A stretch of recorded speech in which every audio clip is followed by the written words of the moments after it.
জাপানকে হারানোর পর এভাবেই হয়তো উল্লাসে মাতবে টেক্সাসে খেলা দেখতে যাওয়া ব্রাজিলিয়ান সমর্থকরা। তারই একটা মহড়াও করে ফেলেছে হাজারো সেলেসাও ভক্ত।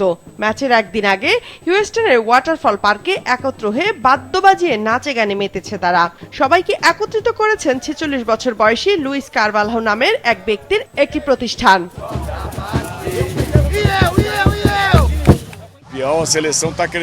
এই টুর্নামেন্টে ব্রাজিল যেখানেই যাক না কেন সমর্থকরা সবসময় পাশেই আছে।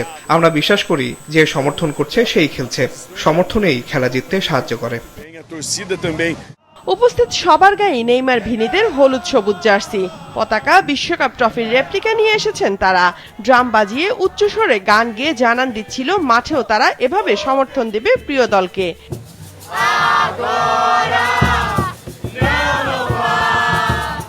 খেলোয়াড়দের উৎসাহ দিতে চলছে স্লোগান, লাফ দাও, ভেতর থেকে বেরিয়ে এসো, কেবল তারাই যারা 5 বার বিশ্বকাপ জিতেছে।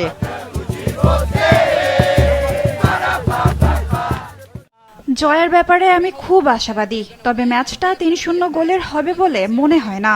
আমি ১-০ গোলের ওপরেই বাজি ধরব। আমরা ব্রাজিলের সবকিছুই মিস করি, তাই টেক্সাসের হিউস্টনে থাকাটা আমাদের জন্য আরো বেশি ব্রাজিলিয়ানদের সাথে সংযোগ স্থাপনের এক অসাধারণ সুযোগ। শুধু ব্রাজিল সমর্থকরাই না, শহরের অন্য পাশে জড়ো হন জাপানের নীল জার্সি পরারাও। টেক্সাসের তীব্র গরমকে উপেক্ষা করে দলের জয় দেখতে হাজির হয়েছে সবাই। কখনো বিশ্বকাপ না জিতলেও বিশ্বকাপ ট্রফির রেপ্লিকা রেখেছেন ব্লু সামুরাই সমর্থকরাও।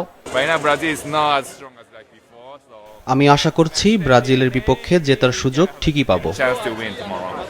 সমর্থকরাই যে কোনো দলের মূল শক্তি। ব্রাজিল ও জাপানের সমর্থকদের মধ্যে শেষ পর্যন্ত কারা উল্লাস করতে করতে ফিরবে আর কারা বিদায় নেবে চোখের জলে, সেটার জন্য অপেক্ষা করতে হবে ম্যাচের শেষ পর্যন্ত।